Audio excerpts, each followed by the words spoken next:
അത് എൻ്റെ ചൈൽഡ്ഹുഡിൽ ഉണ്ടായൊരു സംഭവമാണെങ്കിലും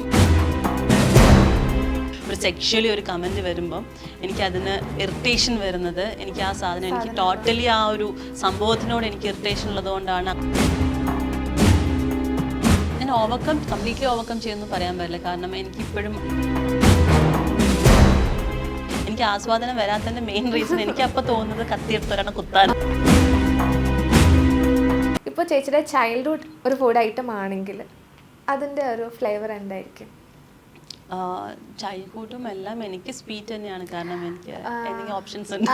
ഓപ്ഷൻസ് അല്ല, ഞാൻ കണ്ടിട്ട് ചേച്ചി ഒരുപാട് സെക്സ് അബ്യൂസിന് ആയതുകൊണ്ട് തന്നെ ചേച്ചി സെക്സ് അബ്യൂസ് എന്തൊക്കെയാ പറയുക എനിക്ക് മനസ്സിലായി. പക്ഷേ അത് എനിക്ക് ആക്ച്വലി അത് എൻ്റെ ചൈൽഡ്ഹുഡിൽ ഉണ്ടായൊരു സംഭവമാണെങ്കിലും ഞാനത് തിരിച്ചറിഞ്ഞത് എൻ്റെ 20ാമത്തെ വയസ്സിലാണ്. അതായിരുന്നു എന്ന്, അല്ലെങ്കിൽ അതൊരു പ്രശ്നമായിരുന്നു എന്ന് ഞാൻ തിരിച്ചറിഞ്ഞത് അപ്പോഴല്ലേ. അപ്പം അതുകൊണ്ട് എനിക്ക് അപ്പത്തേക്കും ഞാൻ എൻ്റെ ലെവല് മാറി. അത് തന്നെ ചേച്ചിക്ക് ആ ഒരു sex abuse sex abuse trauma ഉള്ള കാരണം ചൈൽഡ് അബ്യൂസ് ട്രോമ വന്ന കാരണം ചേച്ചിയുടെ മാരേജ് ലൈഫിലും അതിനെ അഫക്റ്റ് ചെയ്തിട്ടുണ്ട്. അപ്പോൾ സ്റ്റിൽ ഇപ്പോഴും അങ്ങനെ പോകുന്ന കുറേ ലേഡീസ് ഉണ്ട്, അവർക്ക് ആ ഒരു ട്രോമ. അപ്പോൾ ചേച്ചി ഇതിനൊക്കെ എങ്ങനെ ഓവർകം ചെയ്തത്?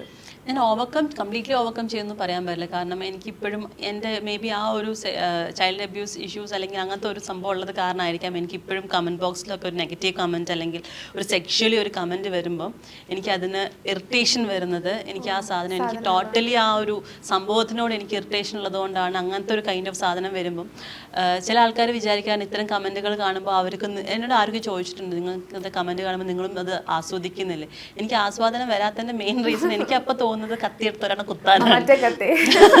അപ്പം അത് എനിക്ക് തോന്നുന്നതിൻ്റെ റീസൺ എന്ന് വെച്ചാൽ ഇതാണ്. കാരണം എനിക്ക് ഓൾറെഡി എൻ്റെ മെൻ്റലി ഡീപ്പ് ഇൻസൈഡ് മീ ഈ ഒരു സാധനം ഉള്ളതുകൊണ്ട് എനിക്ക് ഒരിക്കലും അതിനൊരു അങ്ങനത്തെ ഒരു ആസ്വാദനം സാധനമൊന്നും എനിക്ക് ഉണ്ടാവില്ലല്ലോ. പക്ഷെ അതേസമയം എന്നെ അത്ര ഇഷ്ടപ്പെടുന്ന എൻ്റെ കൂടുതൽ ഒരാളിനോട് പറയുമ്പം ചിലപ്പോൾ അപ്പം എനിക്കത് ആസ്വദിക്കാൻ പറ്റുമായിരിക്കും.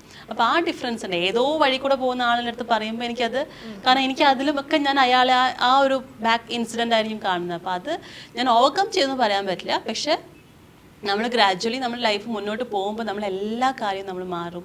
നമ്മൾ പുതിയ പുതിയ കാര്യങ്ങൾ കാണും, പുതിയ ആൾക്കാരെ കാണുന്നുണ്ട്, നമ്മൾ പലതും എക്സ്പീരിയൻസ് ചെയ്യുന്നുണ്ട്. പിന്നെ ഇപ്പം ഞാൻ എന്നെ സെൽഫായിട്ട് എന്നെ മോട്ടിവേറ്റ് ചെയ്യാറുണ്ട്. സെൽഫായിട്ട് ഞാൻ എന്നെ എന്താ പറയുക കൗൺസിൽ ചെയ്യാറുണ്ട്.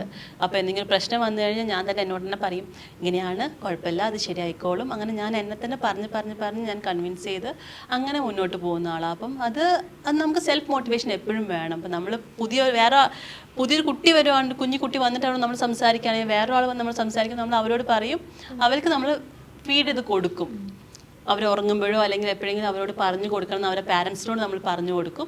നിങ്ങൾ കുട്ടികൾ ഉറങ്ങുമ്പം അവർക്ക് ഇപ്പം എക്സാമിന് വീക്കായ കുട്ടിയാണെങ്കിൽ നമ്മൾ അവരെ ഉറങ്ങുന്ന സമയത്ത് എന്താണോ സാധനം അത് അവർക്ക് എപ്പോഴും പറഞ്ഞുകൊണ്ടിരുന്ന അവർക്ക് ആ കോൺഫിഡൻസ് ബൂസ്റ്റ് ആവുന്നു. അത് അവരോട് പറയുന്നതെന്ന് വെച്ചാൽ കുട്ടിക്ക് സ്വന്തമായിട്ട് പറയാൻ പറ്റില്ല.